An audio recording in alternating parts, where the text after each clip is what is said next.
अथ शिवभुजङ्गस्तोत्रम्।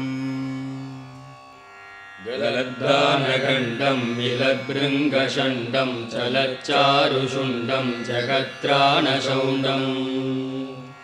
घनद्दन्तकाण्डं विपद्भङ्गचण्डं शिवप्रेमपिण्डं भजे वक्रतुण्डम् अनाद्यन्तमाद्यं परं तत्त्वमर्थं चिदाकारमेकं तुरीयं त्वमेयम् हरिब्रह्ममृग्यं परब्रह्मरूपं मनोवागतीतं महश्चैवमीडे स्वशक्त्यादिशक्त्यन्तसिंहासनस्थं मनोहारि सर्वाङ्गरत्नोरुभूषम् जटाहीन्दुगङ्गास्तिशम्याकमौलिं पराशक्तिमित्रं नुमः पञ्चवक्त्रम् शिवेशान तत्पूरुषा घोरवामादिभिः पञ्चभिर्हृन्मुखैः षड्भिरङ्गैः अनौपम्यशक्तिं शतं तत्त्वविद्यामतीतं परं त्वां कथं वेत्ति को वा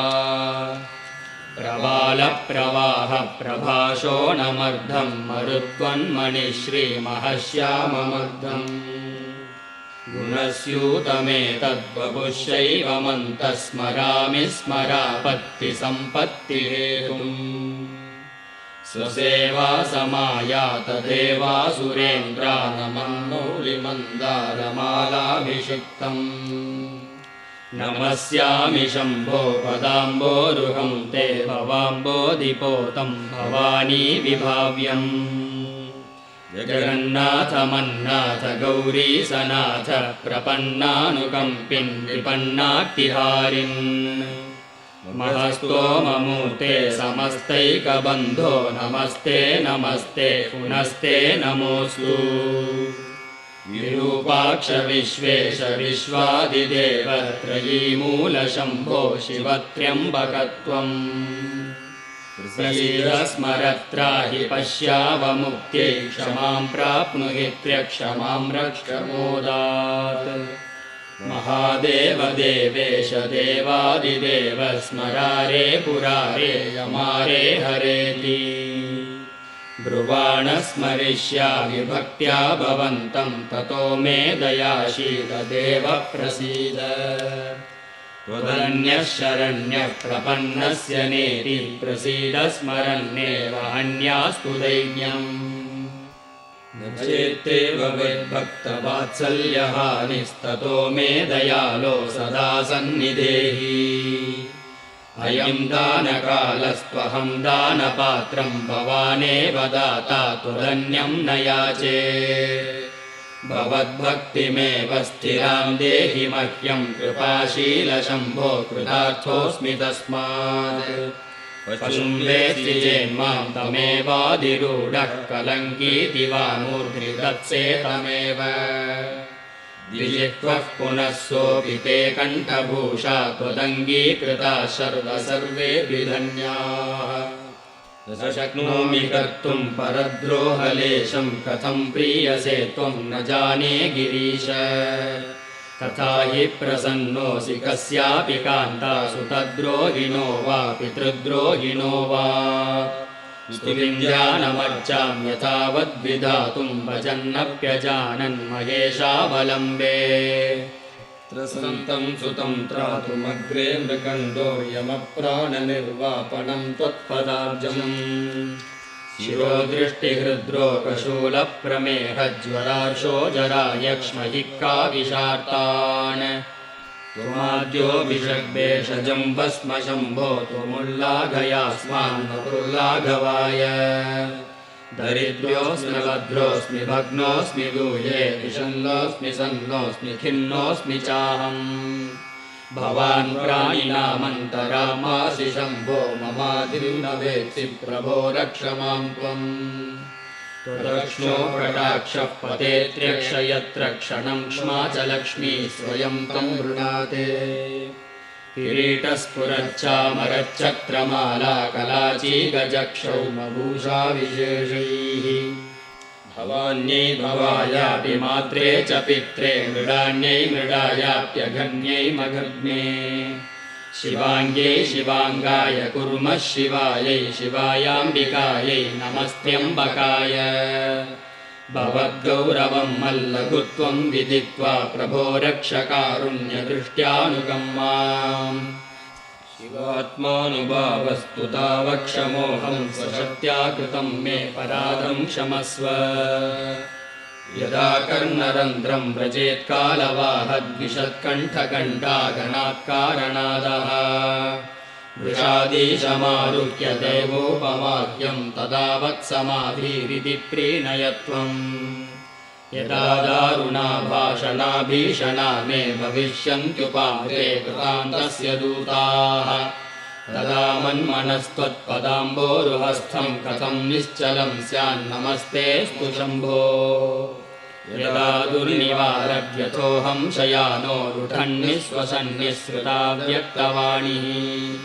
तदा जह्नुकन्या जलालङ्कृतं ते जगामण्डलं मन्मनो मन्दिरं स्यात्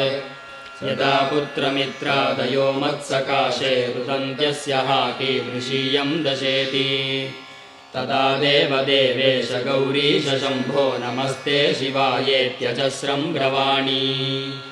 यदा पश्यता मामसौ वेति नास्मानयं श्वासये वेति वाचो भवेयुः तदा भूतिभूषं भुजङ्गावनद्धं पुरारे भवन्तं स्फुटं भावयेयम्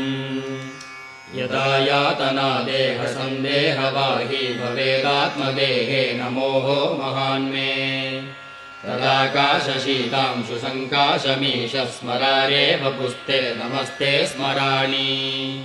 यदा पारमच्छायमस्थानमद्भिर्जनैर्वा विहीनं गमिष्यामि मार्गम् तदा तं निरुन्धन् कृतान्तस्य मार्गं महादेवमह्यं मनोज्ञं प्रयच्छ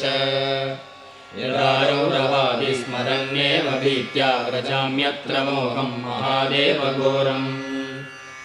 तदा मामहो नाथ कस्तारयिष्यत्यनाथं पराधीनमर्धेन्दुमौले यदा श्वेतपत्रायतालङ्घ्यशक्ते कृतान्ताद्भयं भक्तवात्सल्यभावात् तदा पाहि मां पार्वतीवल्लभान्यं न पश्यामि पातारमेतादृशं मे इदानीमिदानीं मृतिर्मे भवित्रीत्यहो सन्ततं चिन्तया पीडितोऽस्मि कथं नाम मा भून्मृतौ वीरेशा नमस्ते गतीनां गते नीलकण्ठ अमर्यादमेवाहमाबालवृद्धं हरन्तं कृतान्तं समीक्ष्यास्मि लीलः मृतौ तावकाङ्ग्रब्ज दिव्यप्रसादात् भवानीपते निर्भयोऽहं भवानी जराजन्मगर्भादिवासादिदुःखान्यसह्यानि जक्ष्यां जगन्नाथदेव भवन्तं विना मे गतिर्नैव शम्भो दयालो न जागर्ति किं वा दयाते शिवायेति शब्दो नमः पूर्वयेश स्मरन्मुक्तिकृन्मृत्यहा तत्त्ववाची महेशानमागान्मनस्तो वचस्तः सदा मह्यमेतत्प्रदानं प्रयच्छ त्वमप्यम्ब मां पश्य शीतांशुमौलिप्रिये भेषजं त्वं भवव्याधिशान्तौ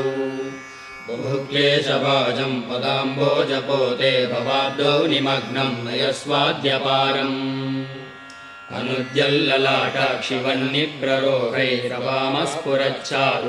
अनुद्यल्ललाटाक्षिवन्निप्ररोहैरवामस्फुरच्चारुवामोरुशोभैः अनङ्गप्रमद्भो विभूषा विशेषैरचन्द्रार्धचूडैरलं दैवतैर्ना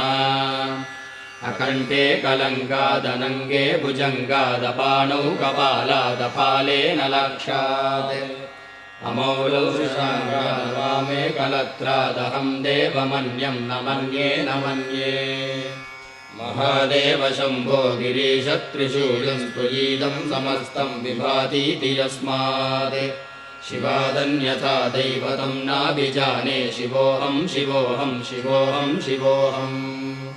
यतो जायतेदं प्रपञ्चं विचित्रं स्थितिं याति यस्मिन् यदेवान्तमन्ते सकर्मादिहीनः स्वयं ज्योतिरात्मा शिवोऽहं शिवोऽहं शिवोऽहं शिवोऽहम्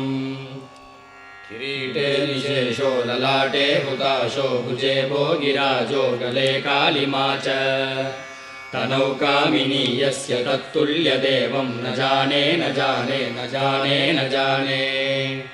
अनेन स्तवेनादम्बिकेशं परां भक्तिमासाद्ययं येन मन्त्री मृतो निर्भयास्ते जनास्तं भजन्ते हृदं भोजमध्ये सदासीनमीशम् भुजङ्गप्रिया कल्पशम्भो मयैवं भुजङ्गप्रयातेन वृत्तेन क्लृप्तम् नरस्तोत्रमेतत्पठित्वोरुभक्त्या सुपुत्रायुरारोग्यमैश्वर्यमेति।